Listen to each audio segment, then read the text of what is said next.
Assalamualaikum warahmatullahi wabarakatuh. Apa kabar anak-anak sekalian? Mudah-mudahan kali ini saya jumpai dalam keadaan sehat dan tetap menjaga prokes. Seperti yang sudah saya janjikan pada pertemuan terakhir bahwa kali ini kita akan membahas bagaimana membaca alat ukur listrik.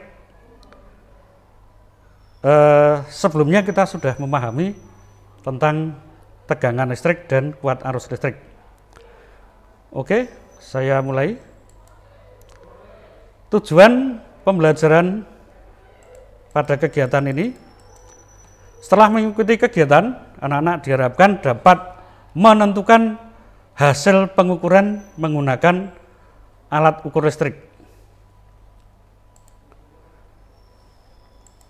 Nah, alat ukur listrik itu bentuknya sangat bervariasi, namun yang akan kita gunakan pada diskusi kali ini adalah alat ukur listrik yang standar untuk SMP di negara kita, yang hampir semua sekolah memiliki alat ukur seperti ini, karena memang ini bantuan dari pemerintah. Nah, alat ukur ini bisa berfungsi ganda. Ketika posisinya seperti ini bisa kita gunakan untuk mengukur tegangan listrik. Nah, kamu lihat di bagian tengah ini ada lingkaran V. Ya. Nah, nanti kalau slidernya itu saya geser ke kanan, maka nanti akan berfungsi sebagai ampere meter untuk mengukur kuat arus listrik. Nah, bagian-bagian utama yang perlu kamu cermati adalah di bagian atas ini ada skala. Skalanya ada 2 baris. Tidak masalah yang akan kamu gunakan skala yang atas atau yang bawah, tidak masalah.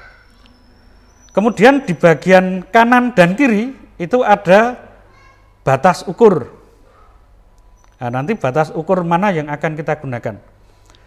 Kemudian jarum merah yang melintang di dalam skala itu penting untuk kamu perhatikan, ya.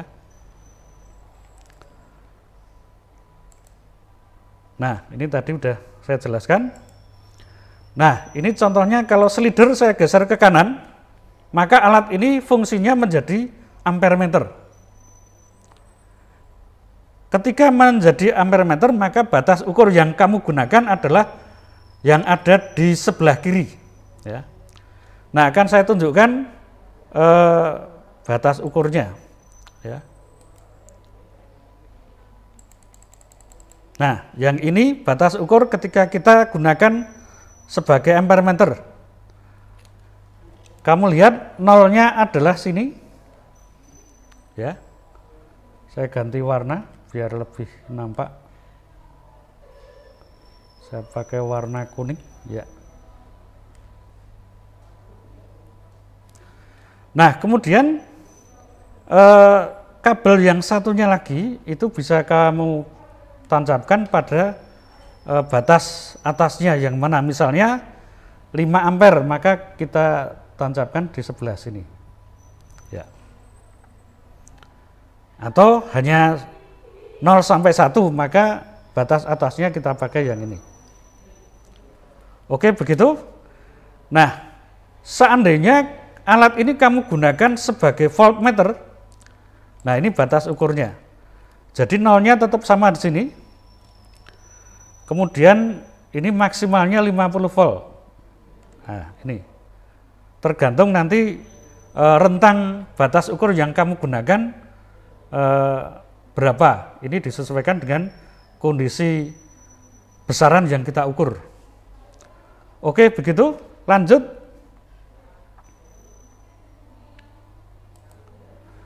Nah, langkah-langkah membaca alat ukur, perhatikan. Yang pertama, bacalah skala yang ditunjuk oleh jarum.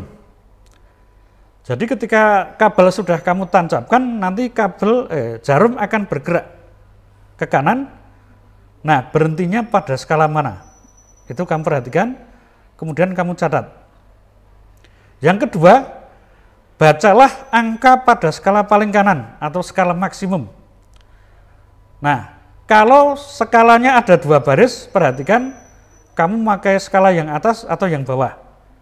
Kalau pakai yang atas, maka bacalah skala paling kanannya berapa, itu kamu tulis juga.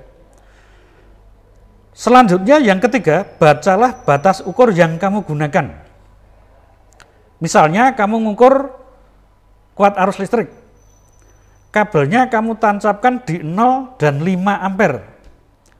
Maka batas ukurnya 5 dikurangi 0, batas atas dikurangi batas bawah. Atau kamu sedang mengukur tegangan listrik, batas bawahnya tidak kamu taruh di 0, boleh, misalnya kamu tancapkan di angka 1 volt. Kemudian batas atasnya misalnya kamu tancapkan di 10 volt. Maka batas ukurnya 10 volt dikurangi 1 volt. Nah, nanti kita sesuaikan dengan rentang yang kamu gunakan. Itu tadi misalnya. Nah, jangan lupa mencatat semua hasil pembacaan tersebut. Kalau sudah, sekarang bagaimana kita menghitung data-data hasil pengukuran tersebut? Nah, rumus yang kamu gunakan bisa seperti ini, yaitu skala yang ditunjuk oleh jarum dikali batas ukur dibagi skala maksimumnya. Nah, ngitungnya mana yang didahulukan tergantung kebiasaan kamu. Bisa saja skala yang ditunjuk dibagi skala maksimum kali batas ukur juga bisa. Atau skala yang ditunjuk oleh jarum kali batas ukur dulu, baru kamu hitung dibagi skala maksimum juga bisa. Nanti hasilnya sama. Nah, yang tidak kalah pentingnya adalah satuan yang kamu gunakan pada batas ukur. Itu harus kamu catat. Jangan sampai batas ukur yang kamu gunakan miliampere, tapi kamu lupa sehingga nanti pada hasil penghitungan kamu tulis ampere. Nah, ini tidak boleh. Harus diperhatikan benar. Oke, begitu. Nah, sekarang saya akan memberi contoh seperti ini. Nah, ini contoh gambar soal yang pernah muncul di TPMBK ketiga 3 tahun yang lalu. Nah, seperti ini. Saya kira menurut kamu sangat mudah, ya. Kenapa saya pakai ini? Karena realnya kalau kita mengukur di laboratorium, jarumnya ini jarang menempati posisi yang ideal. Nah, untuk latihan awal saya pakai yang ini karena ini jarumnya pada posisi yang mudah dihitung, ya.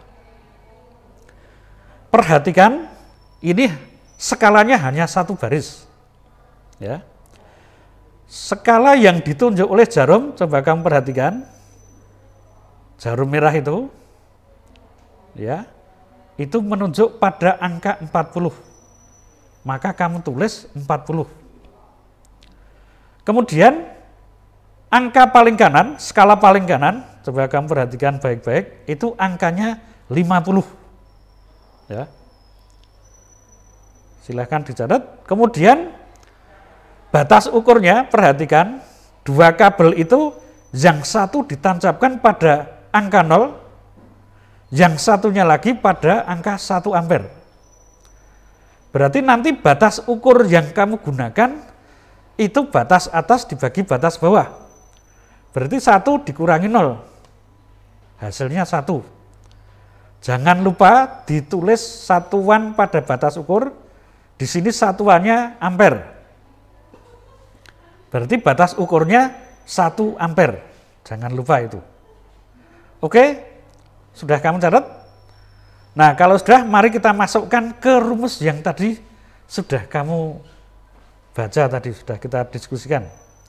Jangan lupa, jarumnya nunjuk angka 40, batas ukurnya 1 ampere, skala paling kanan 50. Oke, mari kita masukkan ke rumus. Nah, ini tadi udah kamu isi. Nah, jadi 40 kali 1 dikurangi 0 dibagi 50. Nanti ketemunya 0,8 ampere. Oke, silahkan dicermati sebentar. Jadi 40 itu skala yang ditunjuk oleh jarum. 1 dikurangi 0 itu batas ukurnya. Karena tadi kamu nancapkannya di angka 0 dan angka 1. Kemudian angka 50 itu adalah batas skala paling kanan atau skala maksimumnya. Oke. Jelas? Nah, kalau sudah jelas, mari kita lihat contoh berikutnya. Ya.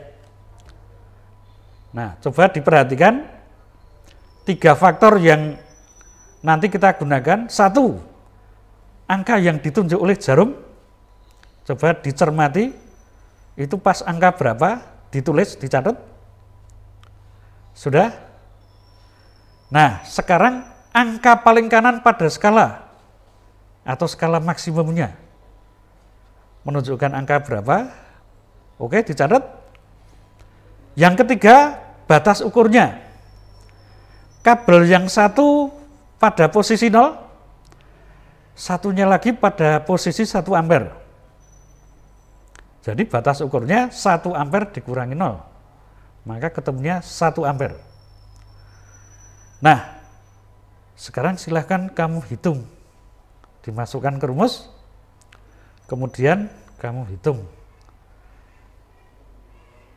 Ya, oke, 2 menit ya. Oke, standar SMP ngerjakan soal itu 2 menit.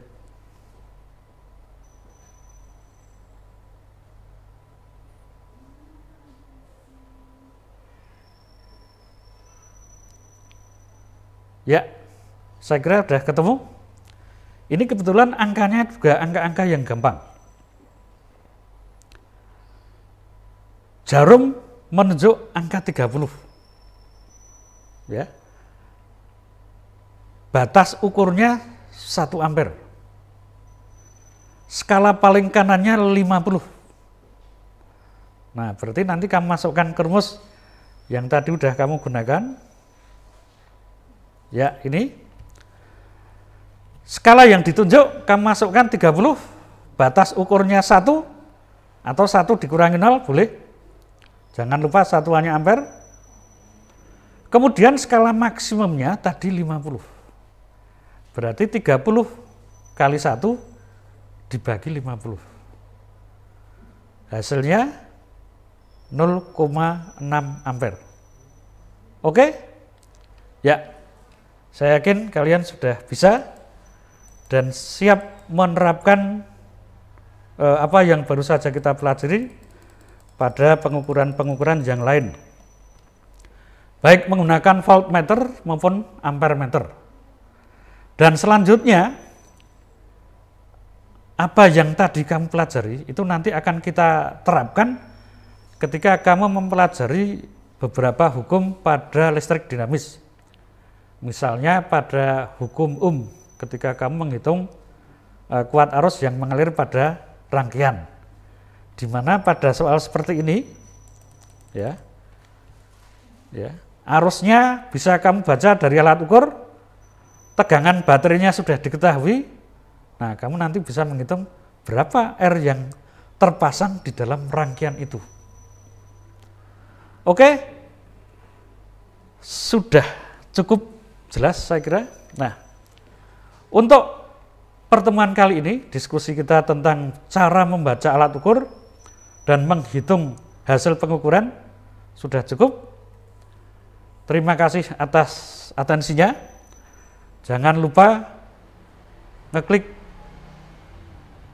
subscribe dan like, nah, supaya channel ini tetap bisa berkembang, bertambah-tambah, dan nantinya akan memperkaya pengetahuan kita. Oke, sekian pertemuan kita. Terima kasih sekali lagi atas perhatiannya. Jangan lupa, kata para ahli, kesuksesan kita itu lebih banyak disebabkan oleh kecerdasan emosional kita yang semakin hari semakin baik.